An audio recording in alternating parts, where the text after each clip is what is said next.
A Campfire Tales production of Sherlock Holmes and the Boscombe Valley Mystery. Welcome to Story Time.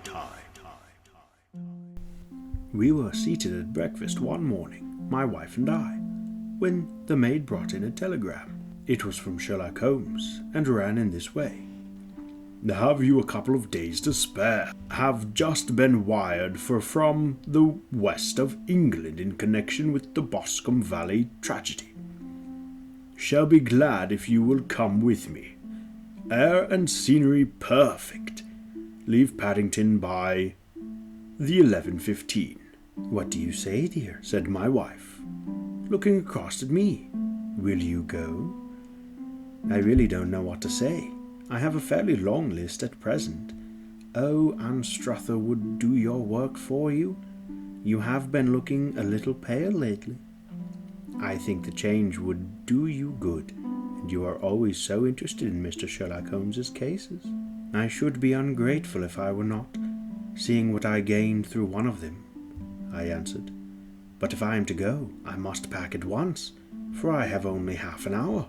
My experience of camp life in Afghanistan had at least had the effect of making me a prompt and ready traveller. My wants were few and simple, so that in less than the time stated, I was in a cab with my valet, rattling away to Paddington Station. Sherlock Holmes was pacing up and down the platform, his tall, gaunt figure made even gaunter and taller by his long grey travelling cloak and close-fitting cloth cap. It is really very good of you to come, Watson, said he. It makes a considerable difference to me, having someone with me on whom I can thoroughly rely. Local aid is always either worthless or else biased. If you will keep the two corner seats, I shall get the tickets. We had the carriage to ourselves, save for an immense litter of papers which Holmes had brought with him. Among these he rummaged and read, with intervals of note-taking and of meditation, until we were past reading. Then he suddenly rolled them up, all into a gigantic ball, and tossed them up into the rack. Have you heard anything of the case? He asked. Not a word. I have not seen a paper for some days. The London press has not had very full accounts, and I have just been looking through all the recent papers in order to master the particulars. It seems, from what I gather, to be one of those simple cases in which are so extremely difficult. That sounds a little paradoxical, but it is profoundly true.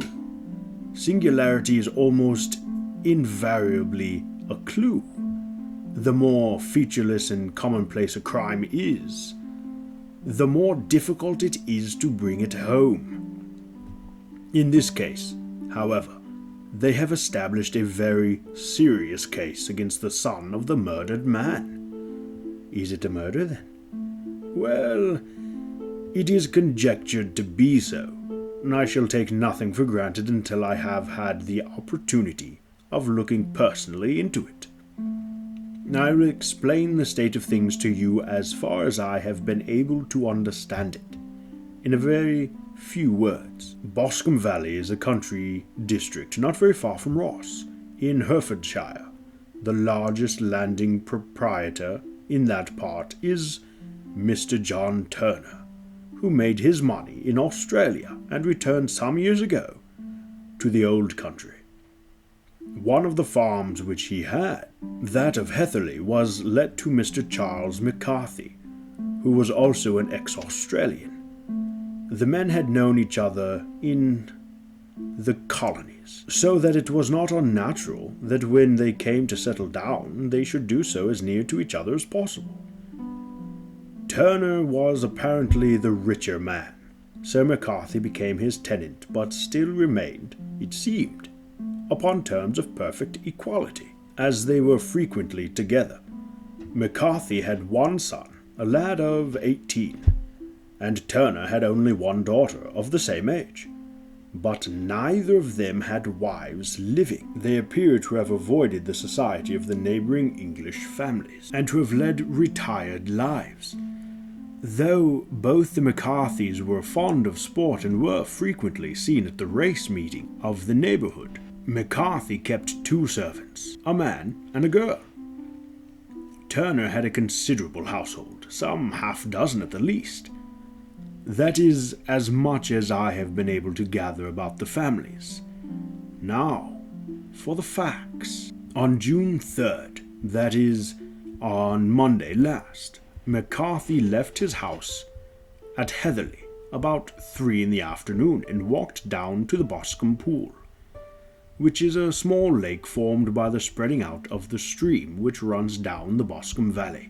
He had been out with his serving man in the morning at Ross, and he had told the man that he must hurry, as he had an appointment of importance to keep at 3. From that appointment he never came back alive.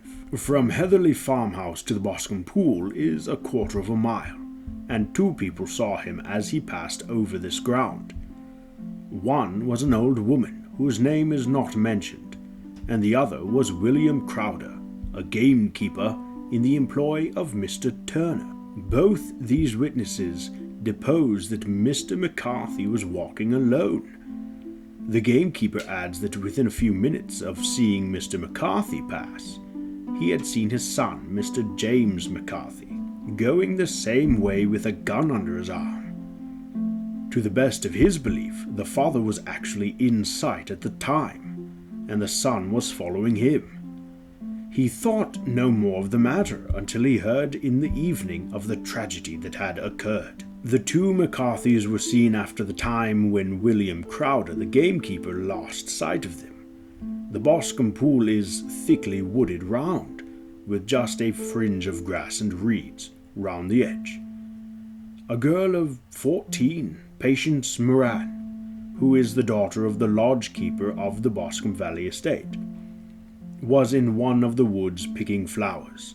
She states that while she was there she saw at the border of the wood and close by the lake Mr. McCarthy and his son, and that they appeared to be having a violent quarrel. She heard Mr. McCarthy, the elder, using very strong language to his son, and she saw the latter rise up his hand as if to strike his father. She was so frightened by their violence that she ran away and told her mother when she reached home that she had left the 2 McCarthys quarrelling near Boscombe pool, and that she was afraid that they were going to fight. She had hardly said the words when young Mr. McCarthy came running up to the lodge to say that he had found his father dead in the woods, and to ask for the help of the lodge-keeper. He was much excited without either his gun or his hat, and his right hand and sleeve were observed to be stained with fresh blood. On following him they found the dead body stretched out upon the grass beside the pool. The head had been beaten in by repeated blows of some heavy and blunt weapon. The injuries were such as might very well have been inflicted by the butt end of his son's gun, which was found lying on the grass within a few paces of the body.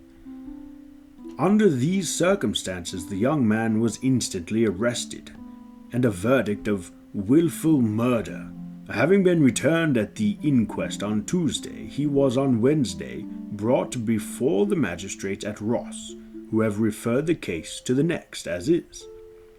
These are the main facts of the case as they came out to be before the coroner and the police court. I could hardly imagine a more damning case, I remarked. If ever circumstantial evidence pointed to a criminal, it does so here. Circumstantial evidence is a very tricky thing, answered Holmes thoughtfully. It may seem to point very straight to one thing, but if you shift your own point of view a little, you may find it pointing in an equally uncompromising manner to something entirely different.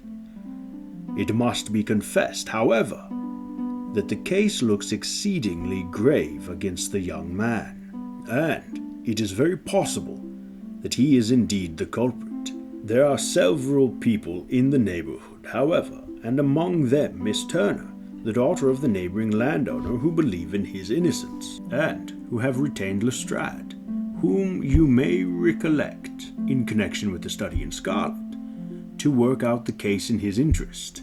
Lestrade, being rather puzzled, has referred the case to me, and hence it is that two middle-aged gentlemen are flying westward at 50 miles an hour instead of quietly digesting their breakfasts at home. I am afraid, said I, that the facts are so obvious that you will find little credit to be gained out of this case. There is nothing more deceptive than an obvious fact, he answered, laughing. Besides, we may chance to hit upon some other obvious facts which may have been by no means obvious to Mr. Lestrade. You know me too well to think that I am boasting when I say that I shall either confirm or destroy his theory by means which he is quite incapable of employing, or even of understanding. To take the first example to hand, I very clearly perceive that in your bedroom the window is open the right-hand side, and yet I question whether Mr. Lestrade would have noted even so self-evident a thing as that. How on earth? My dear fellow, I know you well. I know the military neatness which characterizes you. You shave every morning, and in this session you shave by the sunlight. But since your shaving is less and less complete as we get farther back to the left side, until it becomes positively slovenly as we get round the angle of the jaw, it is surely very clear that that side is less illuminated than the other. I could not imagine a man of your habits looking at himself in an equal light and being satisfied with such a result. I only quote this as a trivial example of observation and inference. Therein lies my métier, and it is just possible that it may be of some service in the investigation which lies before us. There are one or two minor points which were brought out in the inquest, and which are worth considering. What are they? It appears that his arrest did not take place at once, but after the return to Hatherley Farm. On the inspector of constabulary informing him that he was a prisoner, he remarked that he was not surprised to hear it, and that it was no more than his deserts. This observation of his hand, the natural effect of removing any traces of doubt which might have remained in the minds of the coroner's jury. It was a confession, I ejaculated. No, for it was followed by a protestation of innocence. Coming on the top of such a damning series of events, it was at least a most suspicious remark. On the contrary, said Holmes, it is the brightest rift which I can at present see in the clouds. However innocent he might be, he could not be such an absolute imbecile as to not see the circumstances were very black against him. Had he appeared surprised at his own arrest, or feigned indignation at it, I should have looked upon it as highly suspicious, because such surprise or anger would not be natural under the circumstances, and yet might appear to be the best policy to a scheming man. His frank acceptance of the situation marks him as either an innocent man, or else as a man of considerable self-restraint and firmness. As to his remark about his deserts, it was also not unnatural if you consider that he stood beside the dead body of his father, and that there is no doubt that he had that very day so far forgotten his filial duty as to bandy words with him, and even, according to the little girl whose evidence is so important, to raise his hand as if to strike him. The self-reproach and contrition which are displayed in his remark appear to me to be the signs of a healthy mind rather than a guilty one. I shook my head. Many men have been hanged on far less slighter evidence, I remarked.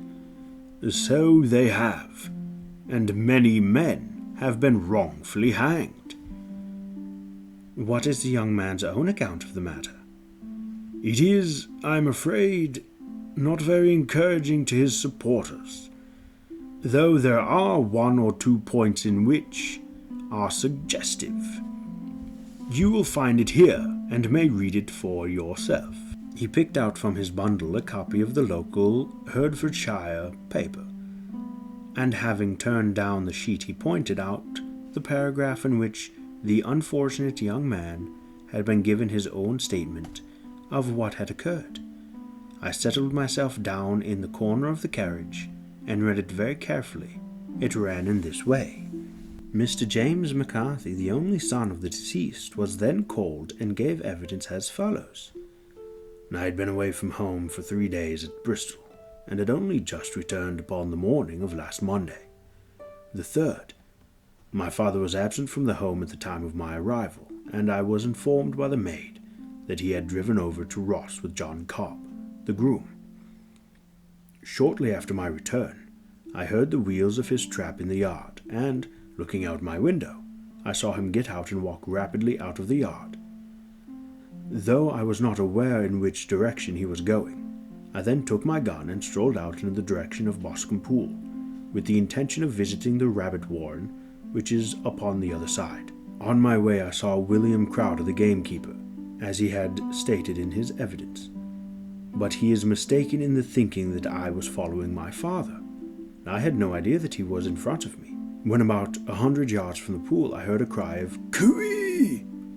which was a usual signal between my father and myself. I then hurried forward and found him standing by the pool. He appeared to be much surprised at seeing me, and asked me rather roughly what I was doing here. A conversation ensued which led to high words and almost to blows, for my father was a man of a very violent temper. Seeing that his passion was becoming ungovernable, I left him and returned towards Hatherley Farm. I had not gone more than 150 yards, however, when I heard a hideous outcry behind me, which caused me to run back again. I found my father expiring upon the ground, with his head terribly injured. I dropped my gun and held him in my arms, but he almost instantly expired. I knelt beside him for some minutes, and then made my way to Mr. Turner's lodge-keeper, his house being the nearest to ask for assistance. I saw no one near my father when I returned, and I have no idea how he came by his injuries. He was not a popular man, being somewhat cold and forbidding in his manners, but he had, as far as I know, no active enemies. I know nothing further of the matter. The coroner. Did your father make any statements to you before he died? He mumbled a few words, but I could only catch some allusion to a rat. What did you understand by that? It conveyed no meaning to me. I thought that he was delirious. What was the point upon which you and your father had this final quarrel? I should prefer not to answer. I am afraid that I must press it. It is really impossible for me to tell you. I can assure you that it has nothing to do with the sad tragedy which followed. That is for the court to decide. I need not point out to you that your refusal to answer will prejudice your case considerably in any future proceedings which may arise. I must still refuse. I understand that the cry of "Cooey" was a common signal between you and your father. It was. How was it, then, that he uttered it before he saw you, and before he even knew that you had returned from Bristol? The witness, with considerable confusion. I don't know. A juryman. Did you see nothing which aroused your suspicions when you returned on hearing the cry and found your father fatally injured? Nothing definite. What do you mean? I was so disturbed and excited as I rushed out into the open that I could think of nothing except of my father. Yet I have a vague impression that as I ran forward, something lay upon the ground to the left of me. It seemed to me to be something grey in colour, a coat of some sort, or a plaid perhaps. When I arose from my father, I looked around for it, but it was gone. Do you mean that it had disappeared before you went for help? Yes, it was gone. You cannot say what it was? No, I had a feeling something was there. How far from the body? 12 yards or so. And how far from the edge of the wood? About the same. Then, if it was removed, it was while you were within 12 yards of it. Yes, but with my back towards it. This concluded the examination of the witness. I see, said I as I glanced down the column, that the coroner, in his concluding remarks, was rather severe upon young McCarthy. He calls attention, and with reason, to the discrepancy about his father having signaled to him before seeing him. Also to his refusal to give details of his conversation with his father, and his singular accounts of his father's dying words. They are all, as he remarks, very much against the son. Holmes laughed softly to himself and stretched himself out upon the cushioned seat. Both you and the coroner have been at some pains, said he, to single out the very strongest points in the young man's favor. Don't you see that you alternately give him credit for having too much imagination and too little? Too little, if he could not invent a cause of quarrel which would give him the sympathy of the jury. Too much, if he evolved from his own inner consciousness anything so outre as a dying reference to a rat. And the incident of the vanishing cloth? No, sir, I shall approach this case from the point of view that what this young man says is true, and we shall see whether the hypothesis will lead us. And now here is my pocket Petroche, and not another word shall I say of this case until we are on the scene of action. We lunch at Swindon, and I see that we shall be there in 20 minutes. It was nearly 4 o'clock when we at last, after passing through the beautiful Stroud Valley and over the broad gleaming Severn, found ourselves at the pretty little country town of Ross. A lean, ferret-like man, furtive and sly-looking, was waiting for us upon the platform. In spite of the light brown dust coat and leather leggings which he wore in deference to his rustic surroundings, I had no difficulty in recognizing Lestrade, of Scotland Yard. With him we drove to Hereford Arms, where a room had already been engaged for us. "I've ordered a carriage," said Lestrade, as we sat over a cup of tea. "I know your energetic nature and that you would not be happy until you have been on the scene of the crime." "It was very nice and complimentary of you," Holmes answered. "It is entirely a question of barometric pressure." Lestrade looked startled. "I don't quite follow," he said. "How is the glass? 29, I see. No wind, and not a cloud in the sky. I have a case full of cigarettes here which need smoking, and the sofa is very much superior to the usual country hotel abomination. I do not think that it is probable that I shall use the carriage tonight." Lestrade laughed indulgently. "You have no doubt already formed your conclusions from the newspapers," he said. "The case is as plain as a pikestaff, and the more one goes into it, the plainer it becomes. Still, of course, one can't refuse a lady, and such a very positive one. She has heard of you, and would have your opinion, though I repeatedly told her that there was nothing which you could do, which I had already not done. Why, bless my soul, here is her carriage at the door." He had hardly spoken before there rushed into the room one of the most lovely young women that I have ever seen in my life. Her violet eyes shining, her lips parted, a pink flush upon her cheeks, all thought of her natural reserve lost in her overpowering excitement and concern. "Oh, Mr. Sherlock Holmes!" she cried, glancing from one to the other of us, and finally, with a woman's quick intuition, fastening upon my companion. "Oh, I'm so glad you have come. I've driven down to tell you so. I know that James didn't do it. I know it, and I want you to start upon your work knowing it too. Never let yourself doubt upon that point. We have known each other since we were little children, and I know his faults as no one else does. But he is too tender-hearted to hurt a fly. Such a charge is absurd to anyone who really knows him. I hope we may clear him, Miss Turner, said Sherlock Holmes. You may rely upon my doing all that I can. But you have read the evidence. You have formed some conclusion. Do you not see some loopholes, some flaw? Do you not yourself think that he is innocent? I think that it is very probable. There now, she cried, throwing back her head and looking defiantly at Lestrade.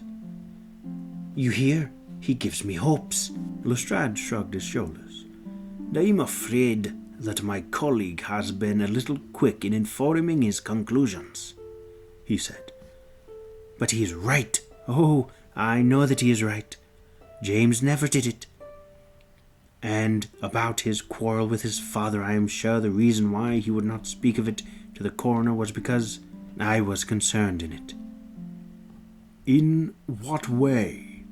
Asked Holmes. It is no time for me to be hiding anything. James and his father had many disagreements about me. Mr. McCarthy was very anxious that there should be a marriage between us. James and I have always loved each other, as brother and sister. But of course, he is young and has very little of life yet, and well, he naturally did not wish to do anything like that yet. So there were quarrels, and this, I am sure, was one of them. And your father? Asked Holmes. Was he in favor of such a union? No, he was adverse to it also. No one but Mr. McCarthy was in favor of it. A quick blush passed over her fresh young face as Holmes shot one of his keen, questioning glances at her. Thank you for this information, said he. May I see your father if I call tomorrow? I'm afraid the doctor won't allow it. The doctor? Yes, have you not heard?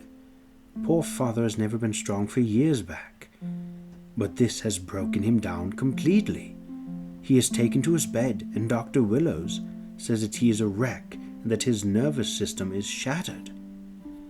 Mr. McCarthy was the only man alive who had known Dad in the old days in Victoria. Ha! In Victoria! This is important. Yes, at the mines. Quite so. At the gold mines, where, as I understand, Mr. Turner made his money. Yes, certainly. Thank you, Miss Turner. You have been a material assistance to me. You will tell me if you have any news tomorrow. No doubt you will go to the prison to see James. Oh, if you do, Mr. Holmes, do tell him that I know him to be innocent. I will, Miss Turner. I must go home now, for Dad is very ill, and he misses me so if I leave him. Goodbye, and God help you in your undertaking.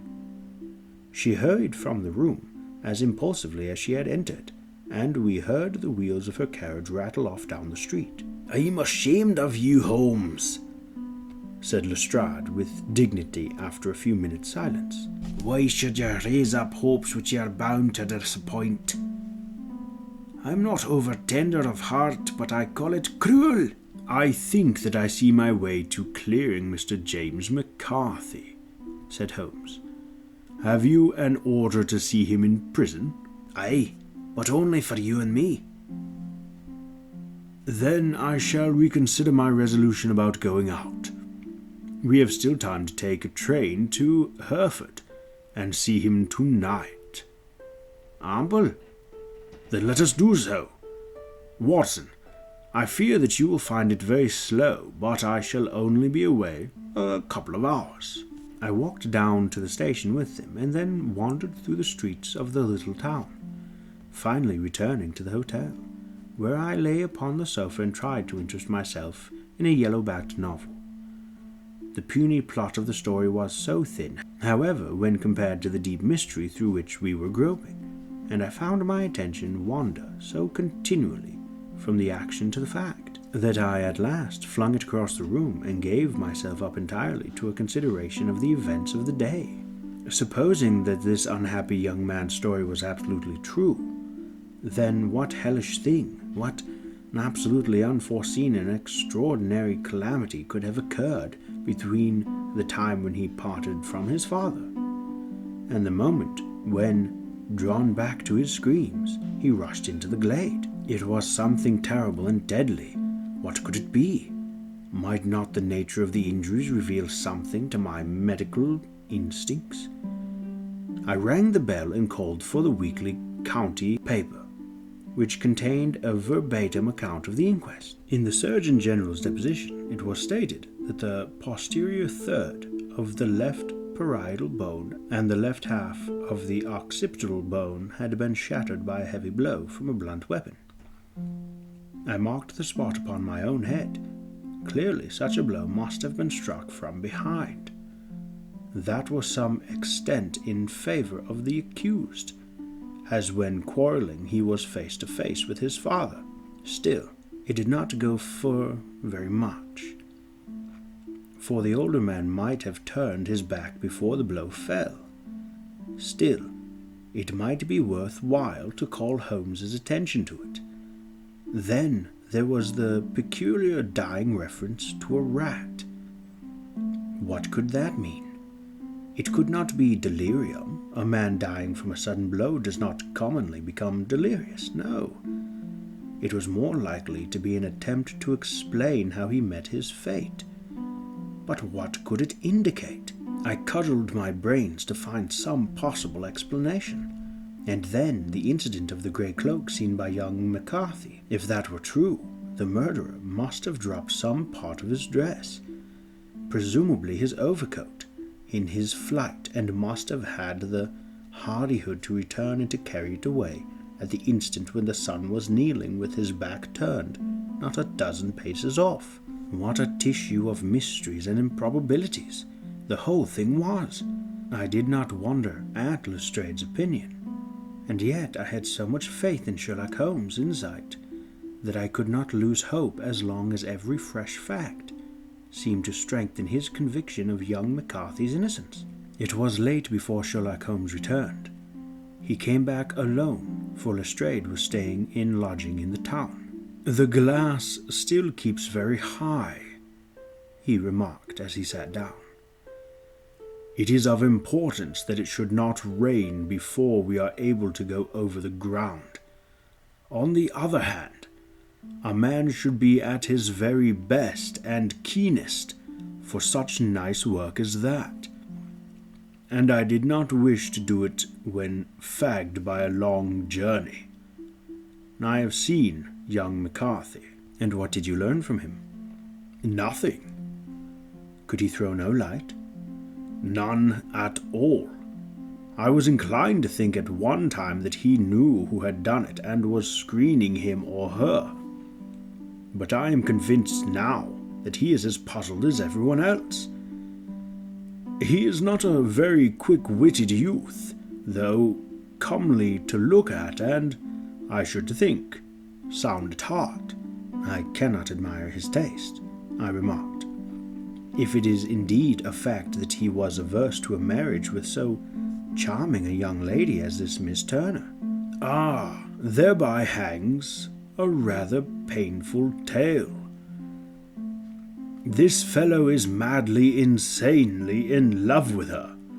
But some 2 years ago, when he was only a lad, and before he really knew her, for she had been away 5 years at a boarding school, what does the idiot do but get into the clutches of a barmaid in Bristol and marry her at a registry office? No one knows a word of the matter, but you can imagine how maddening it must be to him to be upbraided for not doing what he would give his very eyes to do, but what he knows to be absolutely impossible. It was sheer frenzy of this sort which made him throw his hands up into the air when his father, at their last interview, was goading him on to propose to Miss Turner. On the other hand, He had no means of supporting himself, and his father, who was by all accounts a very hard man, would have thrown him over utterly had he known the truth. It was with his barmaid wife that he had spent the last 3 days in Bristol, and his father did not know where he was. Mark that point. It is of importance. Good has come out of evil, however, for the barmaid, finding from the papers that he is in serious trouble and likely to be hanged, has thrown him over utterly, and has written to him to say that she has a husband already in the Bermuda dockyard, so that there is really no tie between them. I think that bit of news has consoled young McCarthy for all that he has suffered. But if he is innocent, who has done it? Aha! Who? I would call your attention very particularly to 2 points. One is that the murdered man had an appointment with someone at the pool, and that the someone could not have been his son, for his son was away, and he did not know when he would return. The second is that the murdered man was heard to cry "Cooee" before he knew that his son had returned. Those are the crucial points upon which the case depends. And now, let us talk about George Meredith, if you please, and we shall leave all minor matters until tomorrow. There was no rain, as Holmes had foretold, and the morning broke bright and cloudless. At 9 o'clock Lestrade called for us with the carriage, and we set off for Hatherley Farm and the Boscombe Pool. "This is serious news this morning," Lestrade observed. "It is said that Mr. Turner of the Hall is so ill that his life is despaired of." "An elderly man, I presume?" said Holmes. "About 60, but his constitution has been shattered by his life abroad, and he has been in failing health for some time. Thus business has had a very hard effect on him. He was an old friend of McCarthy's, and, I may add, a great benefactor to him, for I have learned that he gave him Hatherley Farm rent-free."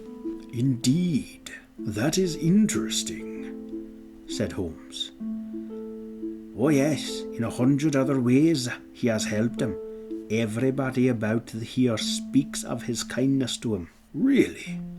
Does it not strike you a little singular that this McCarthy, who appears to have had little of his own and to have been under such obligations to Turner, should still talk of marrying his son to Turner's daughter, who is presumably heiress to the estate, and that in such a very cocksure manner, as if it were merely a case of proposal and all else would follow? It is the more strange, since we know that Turner himself was averse to the idea. The daughter told us as much. Do you not deduce something from that?"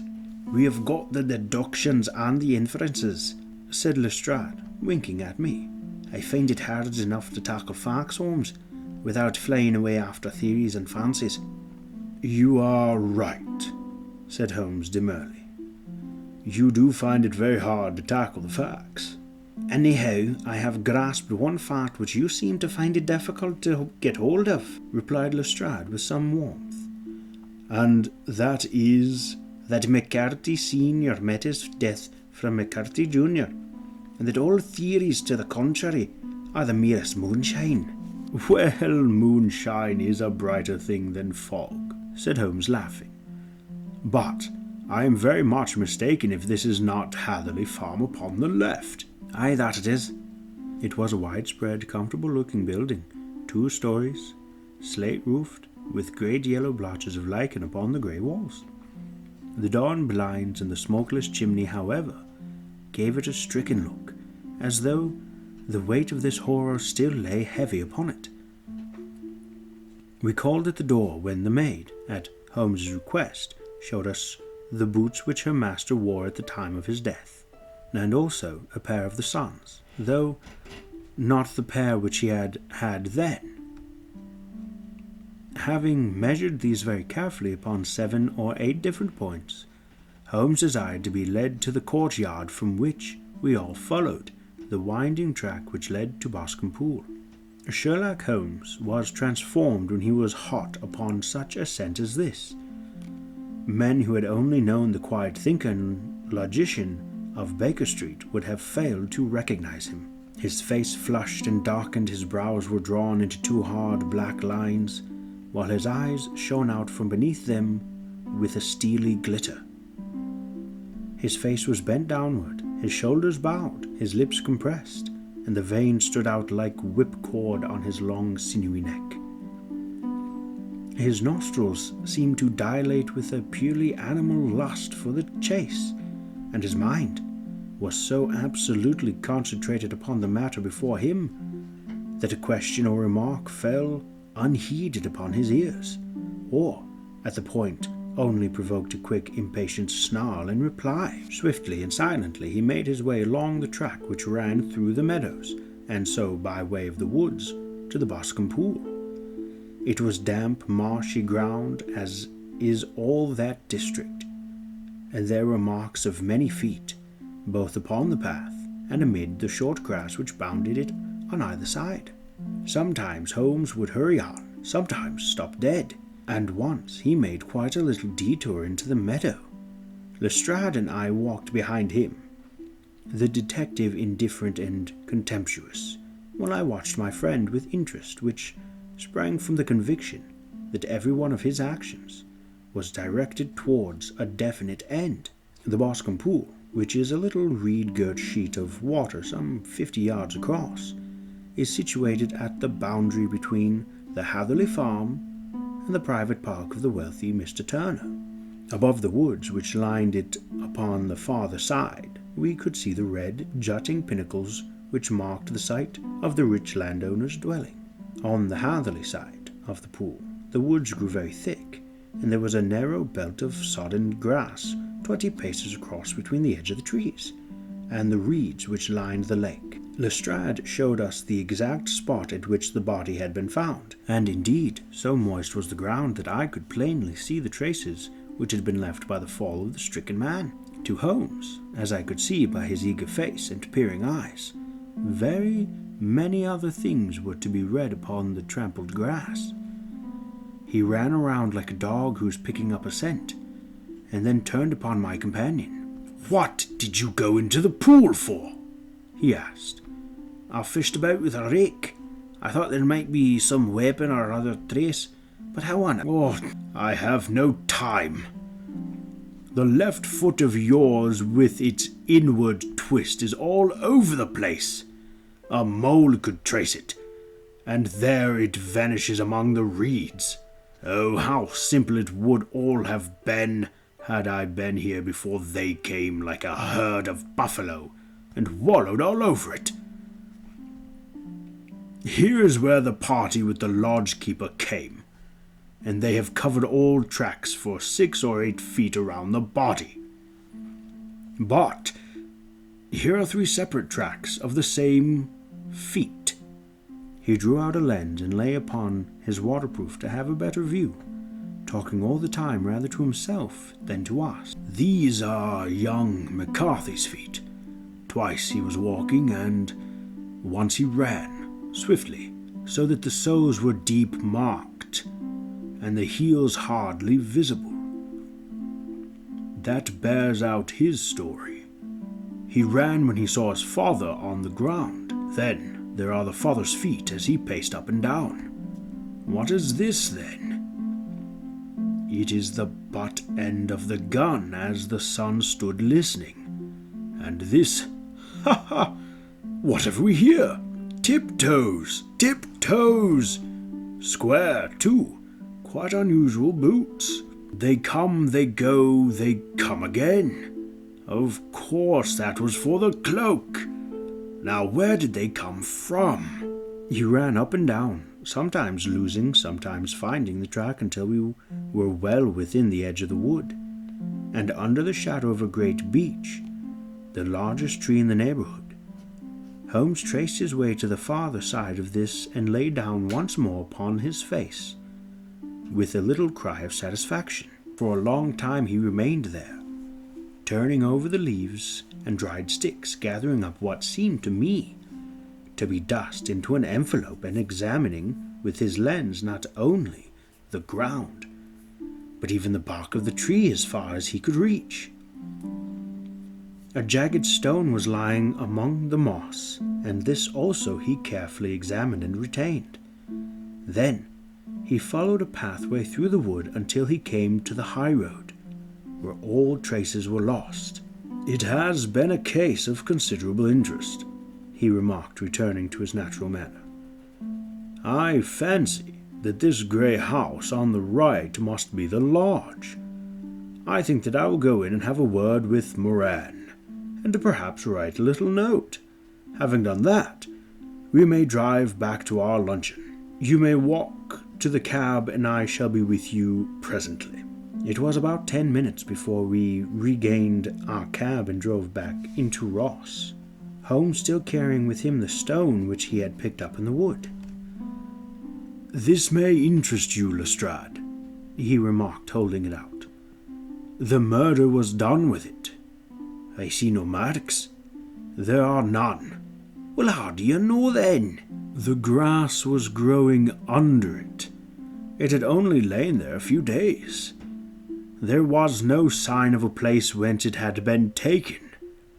It corresponds with the injuries. There is no sign of any other weapon." "And the murderer?" "It is a tall man, left-handed, limps with the right leg, wears thick-soled shooting boots and a grey cloak, smokes Indian cigars, uses a cigar holder, and carries a blunt penknife in his pocket.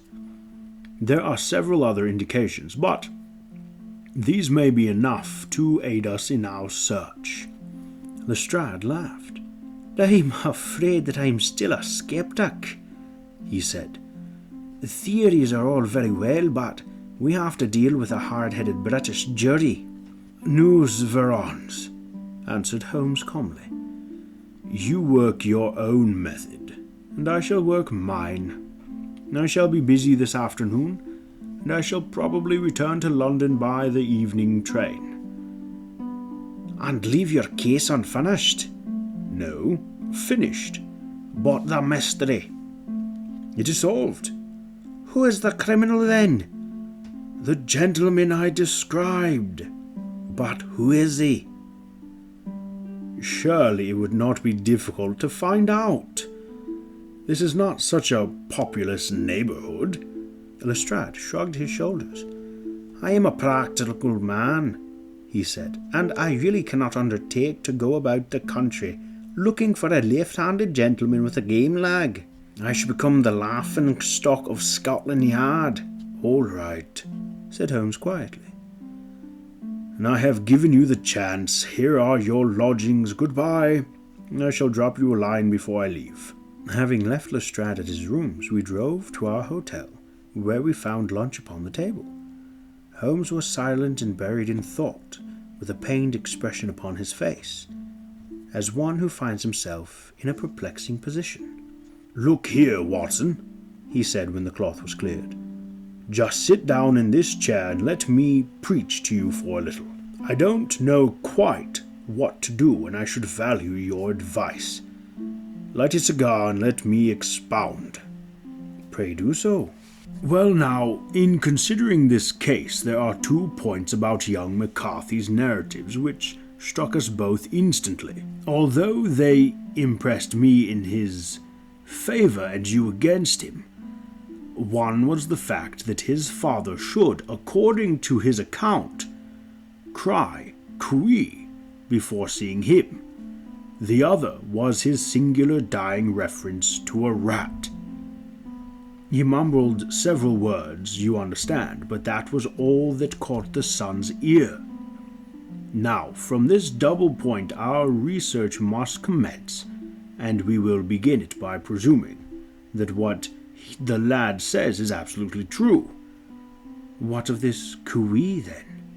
"Well, obviously it could not have been meant for the son. The son, as far as he knew, was in Bristol. It was mere chance that he was within earshot.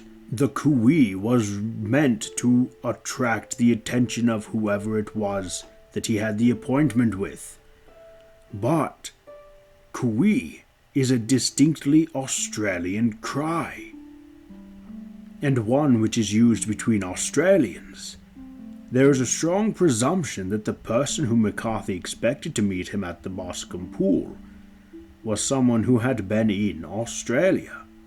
What of the rat, then? Sherlock Holmes took a folded paper from his pocket and flattened it out on the table. This is a map of the colony of Victoria, he said.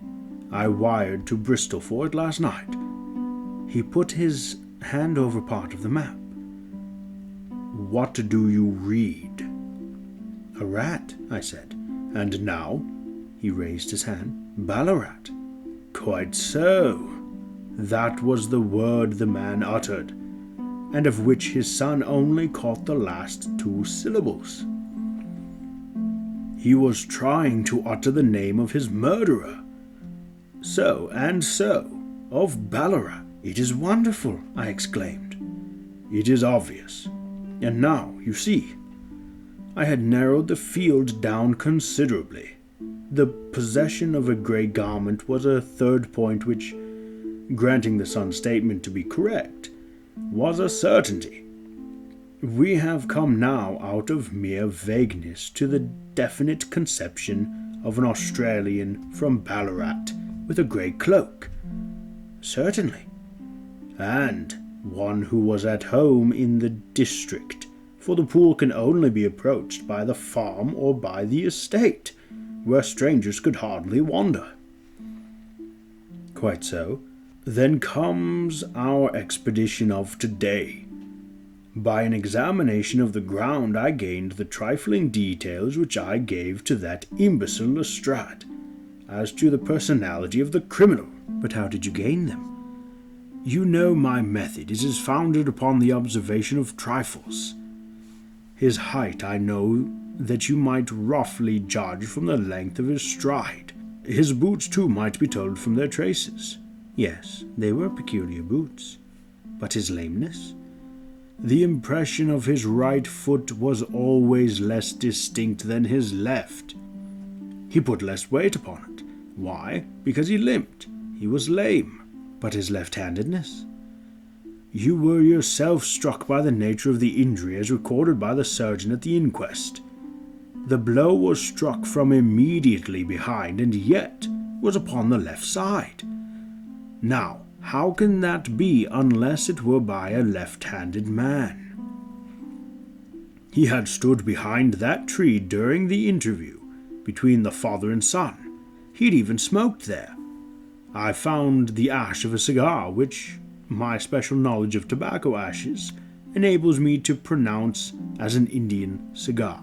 I have, as you know, devoted some attention to this, and written a little monograph on the ashes of 140 different varieties of pipe, cigar, and cigarette tobacco. Having found the ash, I then looked around and discovered the stump among the moss where he had tossed it. It was an Indian cigar, of the variety which are rolled in Rotterdam. And the cigar holder? And I could see that the end had not been in his mouth. Therefore he used a holder. The tip had been cut off, not bitten off. But the cut was not a clean one. So I deduced a blunt penknife. Holmes, I said, you have drawn a net around this man from which he cannot escape, and you have saved an innocent human life as truly as you had cut the cord which was hanging him. I see the direction in which all this points. The culprit is Mr. John Turner. Mr. John Turner, cried the hotel waiter, opening the door to our sitting room and ushering in a visitor. The man who entered was a strange and impressive figure. His slow limping step and bowed shoulders gave the appearance of decrepitude, and yet his hard, deep-lined, craggy features and his enormous limbs showed that he was possessed of unusual strength of body and of character. His tangled beard, grizzled hair, and outstanding drooping eyebrows combined to give an air of dignity and power to his appearance. But his face was of an ashen white, while his lips and the corners of his nostrils were tinged with a shade of blue. It was clear to me at a glance that he was in the grip of some deadly and chronic disease. "Pray sit down on the sofa," said Holmes gently. "You had my note?" When I went down there, I found him talking with his son. So I smoked a cigar and waited behind a tree until he should be alone. But as I listened to his talk, all that was black and bitter in me seemed to come uppermost. He was urging his son to marry my daughter with as little regard for what she might think as if she were a slut from off the streets.